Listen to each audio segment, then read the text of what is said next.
Hello again, everybody, and welcome back to Backstage Bimbo TV. My name is Allison Rouse, your most notorious groupie and author of We've Got Tonight, The Life and Times of Notorious Groupie, me. So, welcome back again to Cocktails and Rocktails here on Backstage Bimbo TV. But today, ladies and gentlemen, we must pause for a prayer service in honor of the Christian rock band that we're going to talk about today. But then again, I'm a groupie talking about a Christian rock band, so let's use Christian loosely. Fuck it, let's throw it out all together. Because there was nothing Christian about Stryper when I was hanging out with them, and apparently not the whole time. We'll get into that today, and today's cocktail is going to be in honor of the Christian rock band Stryper. It's called the Holy Water. Recipe is down into the description. All my cocktails are blue, aren't they? Every single one of them are calling for blue carousel. Well, we'll see how it is. Not bad. A drink I would enjoy on vacation if I wanted to get drunk and fuck a stranger. So, yeah. Anyway. So, alright, ladies and gentlemen, grab your holy water, grab your Bibles, kick up your heels, and let's have a little story time, shall we? Alright, so this is going to be October 30th.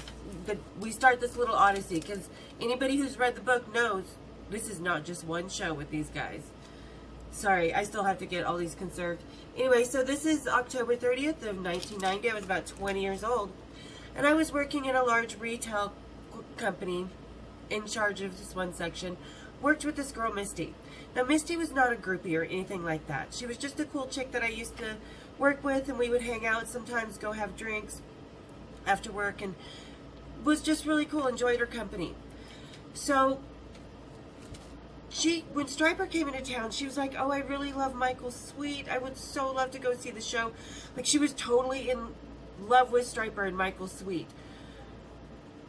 I would never in a million years have gone to hang out with Stryper. Like, even though Tim Gaines, their bass player, was totally hot, and I was like, oh yeah, I would so do him. The other ones, you know, Michael and Robert Sweet, the brothers, too pretty for me. Oz, not my type. But anyway, so she's like, can we go? Can we go? Because I really want to meet him, and I know if we go, chances with you, we could get backstage. Okay. So we go with another girl that we work with, and I'll call her Erica. I can't remember her name, but it seems to me like it was Erica. So we all three pull up. They're playing the fairgrounds again, and if we've learned anything from the John Sykes Upside Down Tour Bus Trick video, how do you get out of the car at the fairgrounds? Any fairgrounds in the countries, ladies, you get out the car. The buses are always parked right there. So, again, we get out the car, and there's a little barrier, you know, the little metal gates that separate you from the cars from the buses. So we walk right over to the metal gates. And who is the first person to come talk to us? Sauntering over in all his brown hair, blue-eyed, pretty boy glory, making Misty melt in the sun, having hot flashes, getting so excited, was none other than Michael Sweet. So he comes over. First thing he says, well, hello, ladies. Aren't you a bunch of petite flowers? Those two might be, but me? I'm more like a rose. I got thorns. I'm cool. So from behind, who I did not see, was a tour manager that I already knew from other tours. And I want to say his name was Biss. I think so. So we'll call him Biss. Anyway, so Biss comes behind him. He's like, this lady ain't no petite flower, but she is a lady, and she is a first lady of rock and roll. So I was like, oh, yay, cool. We are so in. I mean, we were already in because Michael Sweet had just walked over to us. So Bish slaps these passes on us. We come behind the barrier, just standing there talking to Michael for a minute, and Misty's getting all excited. Of course, what's the first thing you do if you're a rock star? You invite the ladies on the bus. So we're not thinking this is going to be some, at least I'm not thinking this is going to be some typical rock and roll party. Because it's Stryper, they're Christian. Tim's married, they've got to be good boys, right?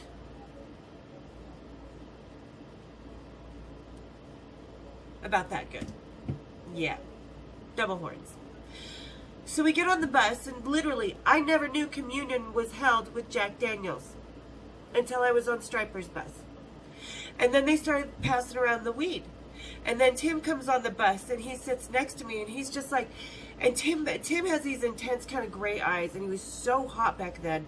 I will include a picture at the end of the video, a couple pictures that were sent to me over the past, probably about 5 or 6 years ago.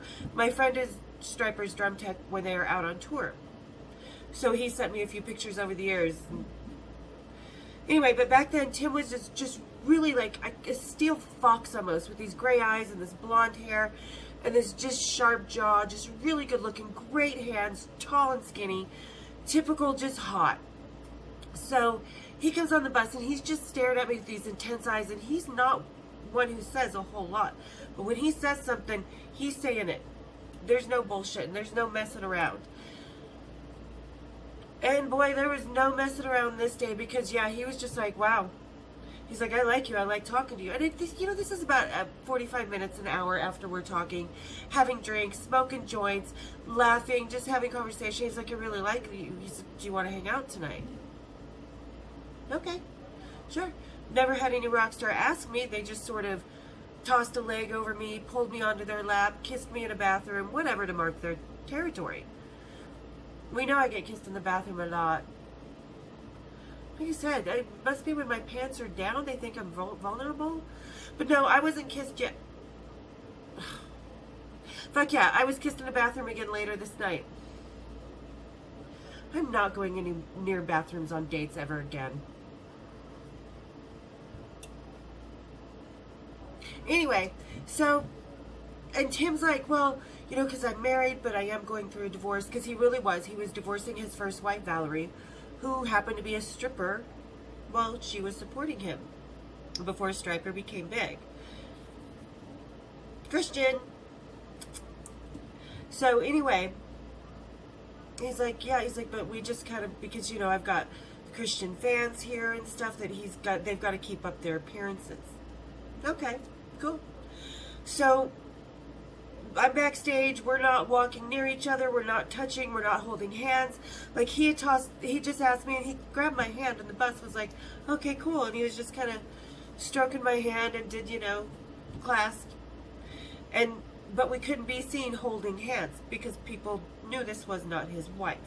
There were some people there that knew this was not his wife, who, like I said, they were divorced, getting a divorce, they were already separated, it was over.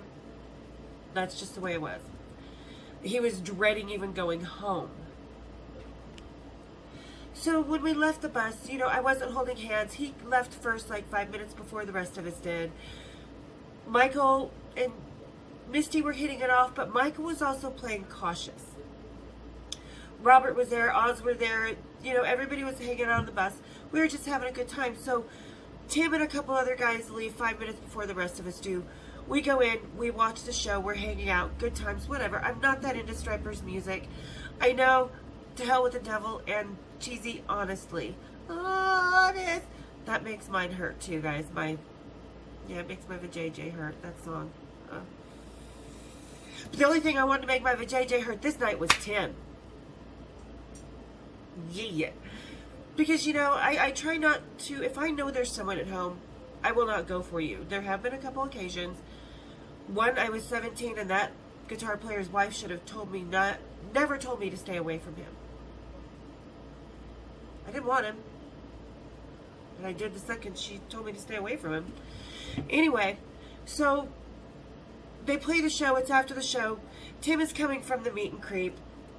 And you can see I do have a lot of autographs from him because they were pretending. He still made me stand outside the meet and creep room. And they all pretended they were signing me and Misty's and Erica's autographs, and that this was just, we were special guests of his, like his nieces or something. So they all had to come out, and yeah, I've got all of them here. Wait, where's Tim Gaines? So I'm missing a lot of passes and stuff because I had a storage unit that was broken into, but I do have one from Tim Gaines. But anyway, so he started to talk to me, and Tim forgets where he is and that there's fans in the meet and creep room. And he's like, well, you want to go back out on the bus and hang out? Grabs my hand, doesn't even think about it. And all of a sudden you hear, is that Valerie? Oh, Tim just shakes that hand right off. He's like, now we just have to pretend. Now we have to pretend. He's like, yeah, this is Valerie. I'm like, you know, because the fans had seen it, and they're Christian rock bands, so they've got to keep things up. Even though we're going to the bus, and we're going to smoke weed and have drinks. And we do that, and we go back to the hotel with them. You know, Erica and the tour manager are in, because Misty drove. They're in her car, and we go back out to the hotel with the bus with the band. And they've got to leave, like, probably in a few hours. They're just showering after the gig, getting ready, getting all their stuff together, and relaxing. And we're still having more drinks, and they kept talking. And Robert was kind of hitting on Misty more than Michael was, but Michael was totally paying attention to Misty, too. So she's not sure which way to go, and she's all confused because she does want Michael Sweet, but, you know, he's being really standoffish. So Tim and I are just hanging out, and they keep talking, well, you girls should come on the road. You should hang out. You should come up to Vancouver with us. And Misty's like, no, we can't. And Erica's like, no, I can't go anywhere tonight. And really nobody was asking Erica because she was really just along for the ride. She was so not into any of what Misty and I were doing. And they kept bringing it up, and we just said no. We finally said no, and we just spent hours. We even finally got into they walked us to Misty's car, and Tim and Michael and Robert were in the car, like hanging out with the car with us for another hour before we could even leave. So we go home. Tim kisses me goodnight. He's like, wow, it was really good to meet you. He's like, really, think about coming on the road with us. If you just want to come up to Vancouver, then come. So we go home, we drop Erica off. I end up staying the night at Misty's house. We wake up the next day, and she's like, we're going. She's like, that's it. She's like, I'm taking you to your house. We're packing clothes. We're going to Vancouver. And sure enough, we hit in her she had a Ford Escort or something. That little car, and just started heading north to Seattle, where we were going to sleep for a few hours because her aunt and uncle lived there, and then we were hit Vancouver. Which is exactly what we did. We almost died on the way because we were on some tiny little bridge, and there was a big log truck in front of us whose brake lights were not working, and we didn't see it, and luckily there was lights, and literally we were like, whoa, and had to stop, and we stopped and smoked a joint. We're oh, that was scary. So we get to Vancouver, we show up at the gig, and this is Vancouver gig right there. God, I really am missing a lot of passes. I guess I lost a lot more when I had my storage unit broken into than I thought. Huh. Alright. Anyway, so we get there, and the first person we see is Robert Sweet. Of course, he's like, oh my God, yay, you girls came. Let me go grab Tim. Let me go grab Biss. Oh my God. So we go inside. They get us our passes. We're hanging out. There was 2 other groupies.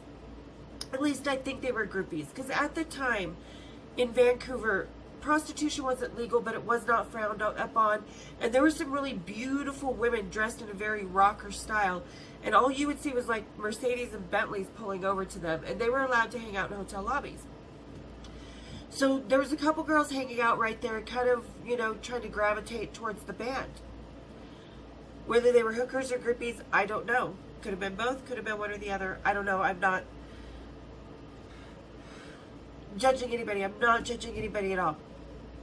So they were trying to talk to Robert and stuff, and they weren't having it. So we go in the gig, and see, Tim and I have not been together yet. We've kissed, and that's it. We haven't even gotten sexual yet. Nothing happens in Vancouver. We head down to Portland. I mean, like I say, just watch the show. We hang out, typical smoking weed, having some Jack Daniels for communion. Not on my knees to repent quite yet. Still just making out with Tim. And, you know, Tim and I are spending a lot of time talking, and he's talking to me about, you know, Valerie and he still, because the divorce was filed, like, right before he left or right after he left, so they were still sharing the same home. And Tim was talking to me about how he so didn't want to go home, and it was just so hard, and it was just nice to have someone to make him feel better, and this and this and that. So I was just like, okay, cool, we're going to hang out and just be buddies. You are that sometimes on the road as a groupie. It's not necessarily that you are sleeping with them. It's taking care of your rocker the way he needs it. And they take care of you the way you need it. So anyway, we get down to Portland. We divide up in our rooms. We get into the hotel suite. And finally, Tim and I consummate our friendship. I'm officially his groupiness. See, that's when you officially become his groupie, is when you sleep with him. No, I'm kidding. I'm so kidding. But anyway, so we have sex, we stay the night, we get up the next day, we're hanging out. It's a day off. The show's not till the next day. So we're just enjoying Portland. Come back, go to the hotel.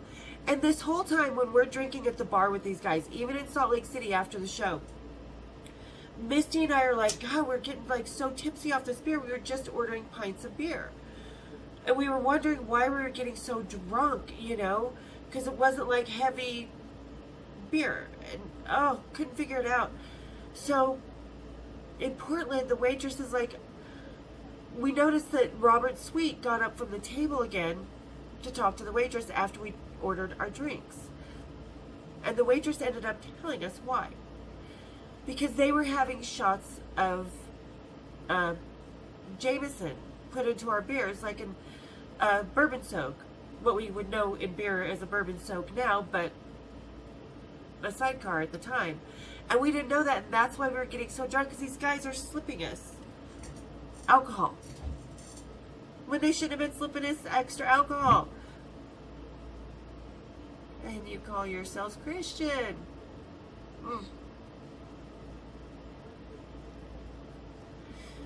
Yeah.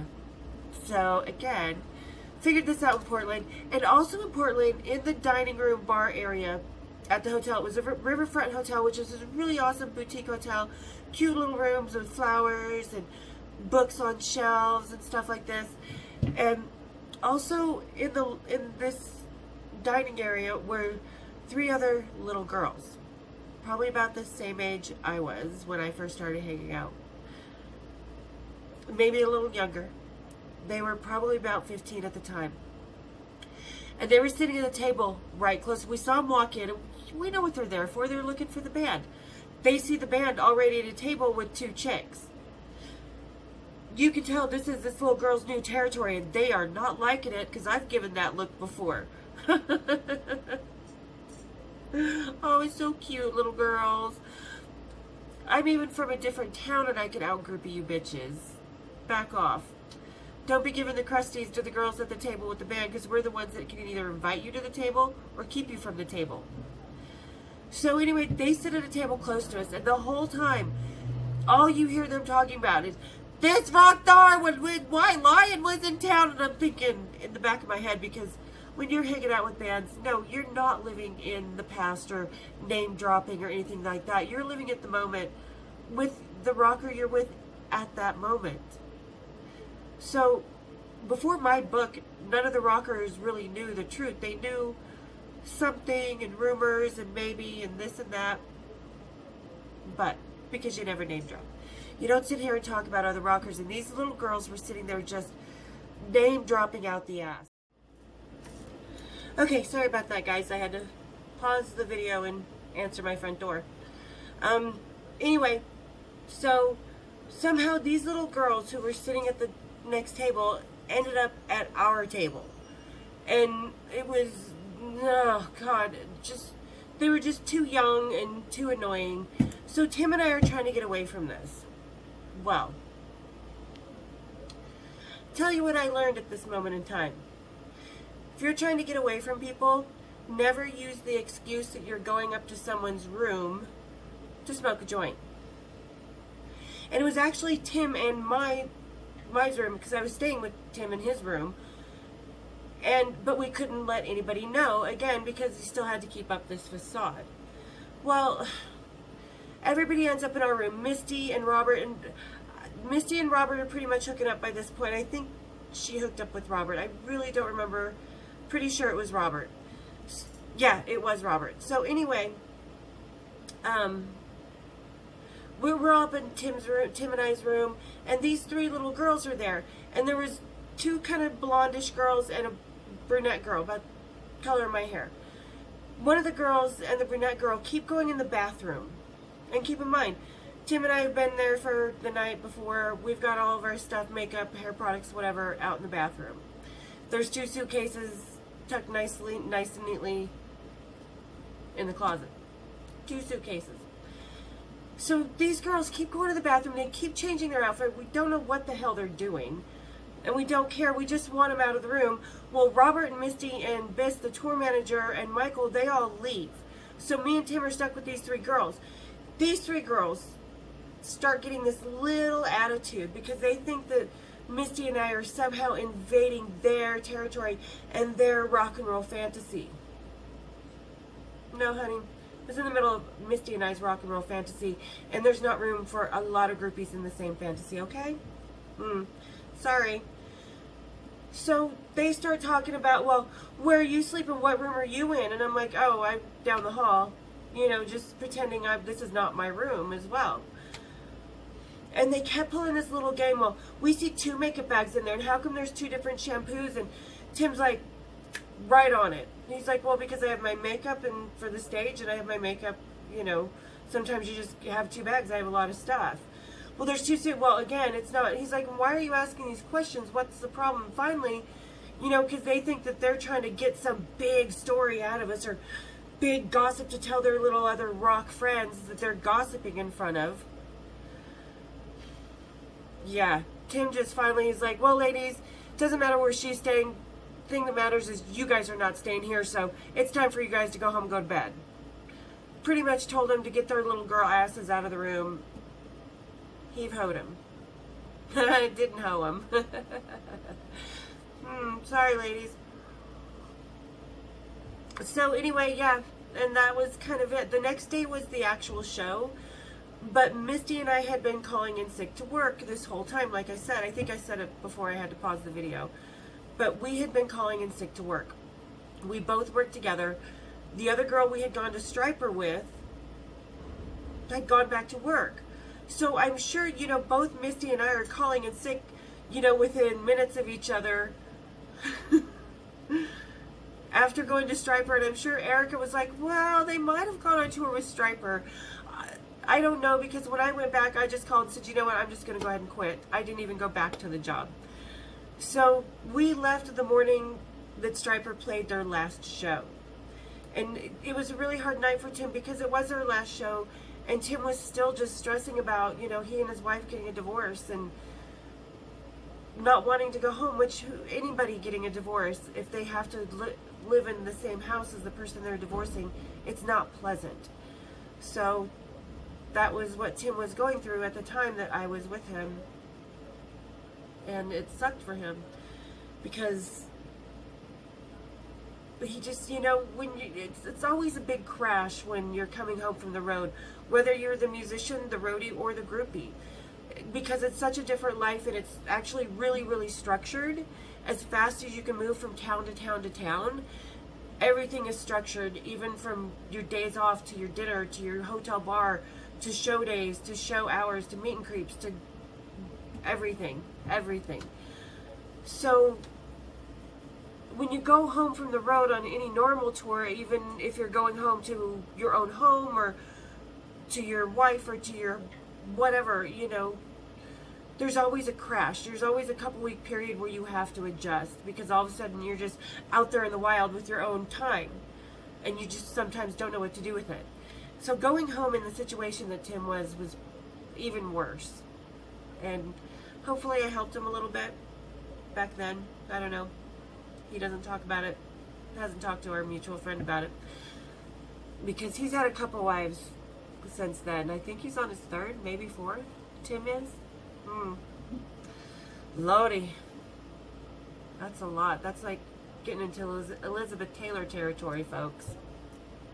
So there you go. Misty and I, we drove home. I quit my job. She stayed there for a couple weeks. I think that was her only time backstage. She had missed her friends in Texas, so her best friend was like, let's just get an apartment together. And she actually moved back to Texas a few weeks later. So I lost contact with her, unfortunately, because she was a really cool chick. I liked hanging around her with or without the band. So, yeah, we went home. We were in awe for days and just, wow, this was so fun, so cool. And then everybody went their separate ways, and that's rock and roll sometimes. It's not going to be like Vinny or like Steve Jones or James Hetfield, you know, where I saw them time and time again, or Dave Gahan or Adam Clayton, you know. Sometimes, a lot of times, it's just going to be, hey, we had a great time. Thanks. You were there when I needed you to. And that's the life of a groupie, guys. A real groupie. So, there you go. If you like today's story, guys, please hit the like button, hit the subscribe button, hit the bells, so you can be notified on my next little cocktails and rocktails. The link to my Patreon, where you can hear about what Tim was like in bed, how he, you know, was home and stuff. And then maybe a little bit more on the aftermath, because there's always an aftermath to coming home after the road. So yeah, there we go. Link to the books. And by the way, guys, I just updated my book covers again. I do this periodically. This particular cover hasn't been available for about a year, so go look at the new covers. Tell me what you think. Also, I do have 2 different versions of the paperback, and I'll put both links down in the description as well, because on Amazon we pay for our publishing. So obviously a color edition is going to be more expensive. So the regular edition that I have for $24.99 is just the black and white edition. Then I do have the special edition color version as well, which I will put the link down into the description. Both are equal. They have the same pictures. It's just one's in color, one is not. I appreciate everybody even buying the ebook or the free reads, because I get paid for the free reads as well. So however you read the book, I'm happy and I appreciate it, really, truly. I thank everybody. And I hope you enjoy it. So yeah, click on Patreon if you want to find out more about the little confession, and that I was finally on my knees and repenting with my holy water with Tim. And we'll see you next week with some more cocktails and rocktails. Like I said, hit the subscribe button, hit the like button, and hit the bells on the way out. Have a great week, guys. See you on the flip side.